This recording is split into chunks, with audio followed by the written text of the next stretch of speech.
국제사회에서 쓰였던 용어 중에 아시아의 4마리 용이라는 말이 있었습니다. 이는 냉전기 제1세계에서 일본의 뒤를 이어 고도 경제성장을 이룩한 아시아의 신흥공업국들, 곧 대한민국, 대만, 홍콩, 싱가포르 4개 국가를 이르던 말이었죠. 이 4개의 국가들은 일본과 많이 비교가 됐습니다. 일본은 1956년 전후체제를 완전히 벗어난 뒤 미국의 지원과 6.25 전쟁 특수를 바탕으로 본격적인 경제성장을 시작한 반면에 아시아의 4마리 용은 그 10년 후인 1960년대 중반부터 급속한 경제성장 시기를 맞았기 때문입니다. 특히 이 중 한국의 경우는 다른 세 지역에 비해서도 광복 직후의 정치적 혼란과 한국 전쟁으로 인해 경제 발전이 늦었던 편이었는데도 불구하고 세계적으로 압축 성장의 신뢰를 가장 잘 보여주는 사례로 경제학에서 높은 평가를 받는 국가로 여겨졌고, 이는 훗날 중국의 경제 성장에 많은 힌트를 주기도 했습니다. 아시아의 4마리 용은 IMF 사태 등의 파고를 넘어 아시아는 물론 세계적으로 인정을 받는 선진 경제국들이 되는데 성공했는데요. 그 중에서도 한국은 2000년대를 기점으로 타 세계 지역과 비교가 안 될 정도로 국력과 국제사회의 영향력이 커졌습니다. 그리하여 한국에서는 아시아의 4마리 용이라는 용어가 2010년대 이후 다른 세 나라 지역과 비교도 안 되게 성장함에 따라 잘 쓰이지 않게 됐고, 이제는 국제사회에서도 한국을 중국, 일본과 묶어 세계의 동아시아 대표적 지역 강국 중 하나로 분류하고 있죠.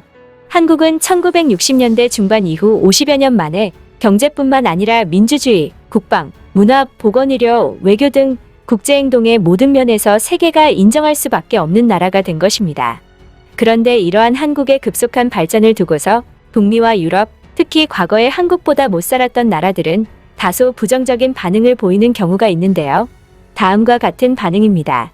한국은 짧은 기간에 벼락 출세를 한 졸부 국가이다.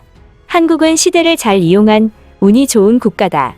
한국이 고도의 발전을 이룩한 방식을 따라하기만 한다면 개발도상국들도 충분히 쉽게 선진국이 될 수 있다. 등의 얘기죠. 그러나 한국인만 모르는 다른 대한민국을 쓴 저자이자 예일대 학사와 하버드대 박사과정을 차례로 거친 미국의 임마누엘 페스트라이시 교수는 절대 한국이 갑자기 툭 튀어나온 국가가 아니라고 주장합니다. 임마누엘 교수는 동아시아의 역사, 특히 한국의 역사를 깊게 공부하고 한국 고전문학을 20년 가까이 공부하기도 했는데요. 그는 1960년대 이후 한국이 이룩한 기적적인 성장의 배후에 수천 년 동안 지속해온 한국만의 지적 전통이 있다고 말했습니다. 한국인들은 5,000년의 역사를 가진 유구하고 위대한 민족들의 후손이고, 이러한 한국의 장구한 역사가 50년의 기적적인 국가 발전을 가능하게 만들었다는 것이죠. 임마누엘 교수는 한국의 과거를 소개하지 않고는 국제사회에 한국의 정체성을 거론해서도 안 되고 설명할 수도 없다고 말했습니다.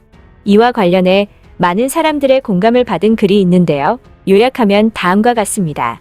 한국은 근대 일본에게 강도를 당해 착취당한 것이지 가난한 나라가 아니었다. 오히려 지식 탐구와 사치가 넘쳐난 나라였다. 한국은 5,000년 이상의 역사와 문화 예술이 녹아있는 거대한 용광로 같은 뜨거운 나라다.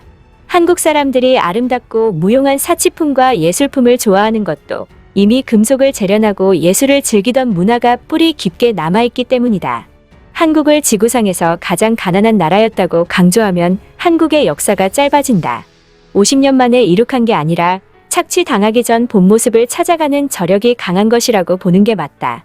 똑똑하고 부지런한 사람들이 계속 가난할 이유가 없다. 부자는 망해도 다시 부자가 되는 방법을 안다. 한류 또한 마찬가지이다.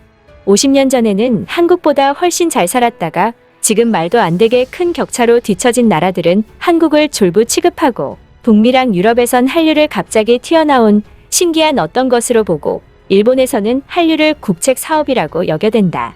그러나 아주 먼 과거에도 엄청난 한류가 이미 있었다.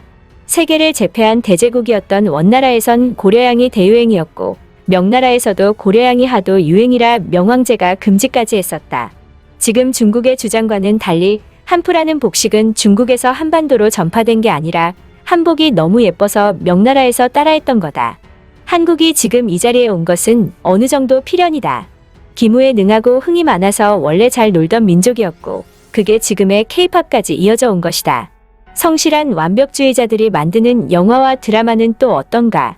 우리는 제국주의 피해자로서 다른 나라, 다른 인종, 다른 민족을 침탈하지 않고 먼 길을 돌아오느라 조금 늦게 여기까지 왔다.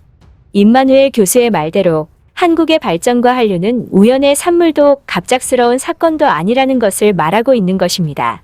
또한 임마누엘 교수는 한국인들조차 한국이 50년 신생 국가라고 여기는 경향이 종종 있는데 빨리 이러한 사고에서 탈피해야 한다고 주장했습니다. 그는 다음과 같이 말했습니다. 한국은 지난 100여 년 역사에서 엄청난 민족적 고통을 겪었다. 일본에 강제 합병되면서 2등 국민 취급을 받았고 일본이 항복한 후에도 전승국인 미국과 소련 합의로 국가가 분단되는 날벼락을 맞았다. 다음에는 북한의 공격으로 전쟁의 참화를 겪었다. 하지만 그 후에 성장을 이루고 올림픽도 성공적으로 치르고 월드컵 4강에도 오르는 등 빠르게 위상이 올라갔다.